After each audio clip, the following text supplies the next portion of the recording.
One Nation leader Pauline Hanson says Australia has been taken for mugs after agreeing to pay millions of dollars compensation to illegal boat people.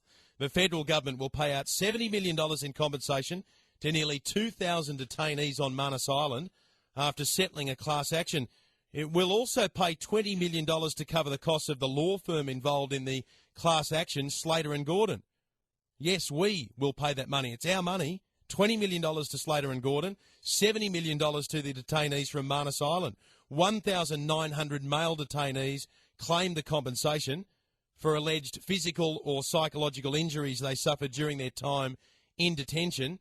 And despite agreeing to pay the compensation and the legal costs, the Commonwealth says the settlement is not an admission of liability. The federal government's also maintaining that none of the illegal maritime arrivals will ever be brought to Australia. One Nation leader Pauline Hanson says she doesn't blame Peter Dutton, the Immigration Minister, or anyone else in the federal government for settling the case because the cost could have blown out even further through a lengthy legal case. But having said that, Senator Hanson says, as a nation, we've been taken for fools. Pauline Hanson, the One Nation leader, is live on 2GB. Good afternoon to you, Senator Hanson. Good afternoon, Ben. Were you shocked when this news first came through? Because I must admit it took me by surprise. I was absolutely shocked. I'm furious. I'm angry. I'm disgusted. You name it, Ben. I'm in here and I'm trying to battle for some extra dollars to help people with operations, or the pensioners are coming to me all the time. They can't pay their power bills, and I've got all this that I'm trying to do, even for a defensive driving ring, which will help Townsville. It's so much potential for $20 million, and now we've got this money flowing out of the country. As I said, I don't blame Peter Dutton for actually settling it. The government has to, because we're talking about 1,905 people. Can you imagine dragging all those people through the court system, giving all their evidence?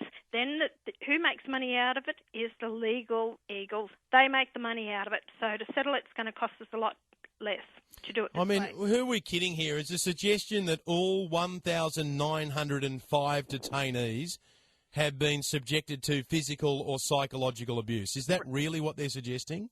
Well, they've got a class action going. So whoever's going to give evidence in the court, so it will depend on what they actually get paid and what evidence they give.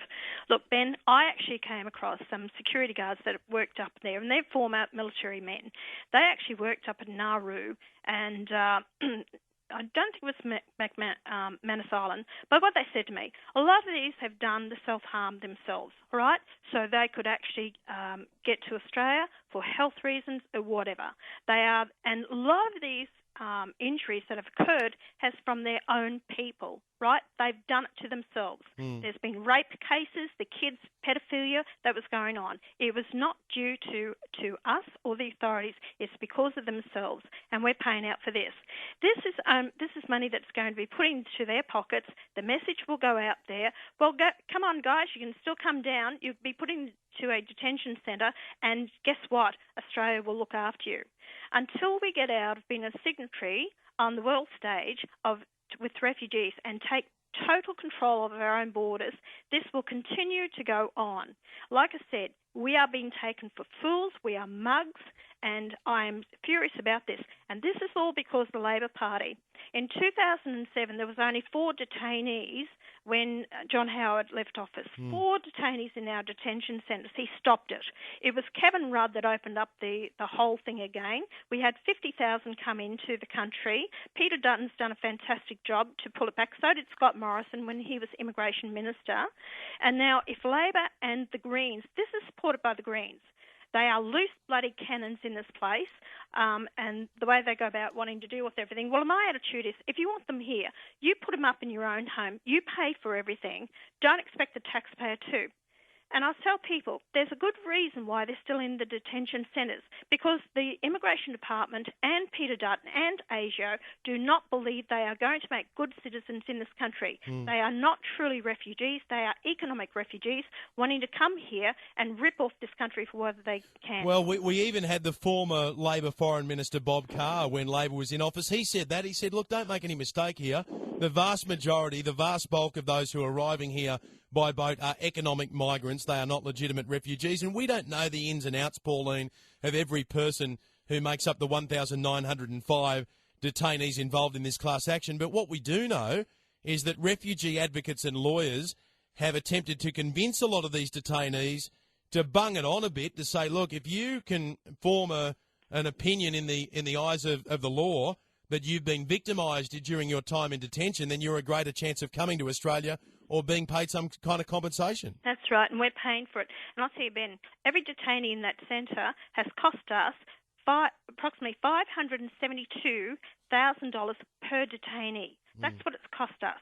They have been supplied with their cigarettes, with their phones, with their legals, with their health, with their education, all the amenities.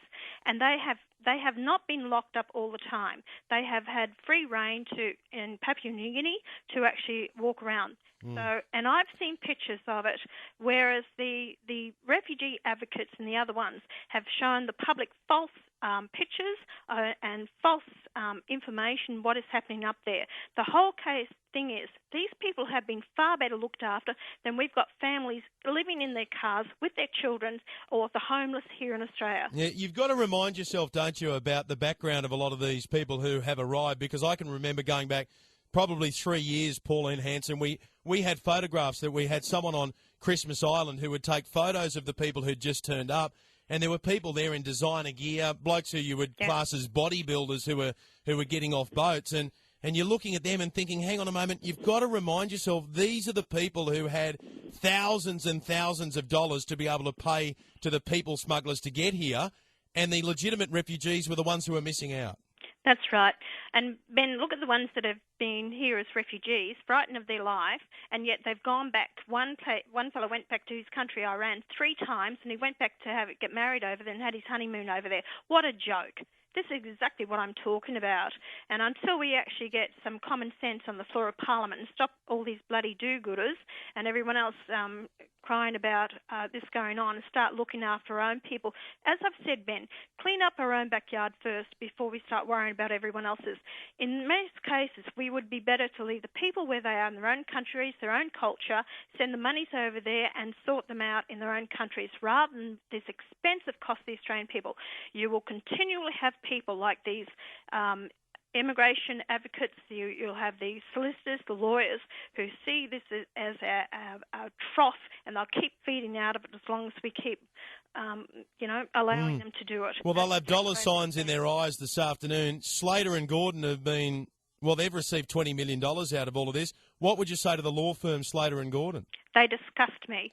You know, they're feeding off taxpayers' dollars that people out there are struggling to keep their heads above water. And last year I had $260,000. Last year there was 260,000 businesses that went under with no help or assistance from the government. So the impact on families, communities, it just infuriates me, Ben, of what is actually happening in this country. And I'm pleased that I'm here. It's a constant battle for me. But unless we have a clear voice and we've got accountability and people bringing this to the attention, we're going to be railroaded forever and a day. So I'm going to keep raising my voice. I'm going to keep speaking out about this, and I'm going to tell the government, and the opposition.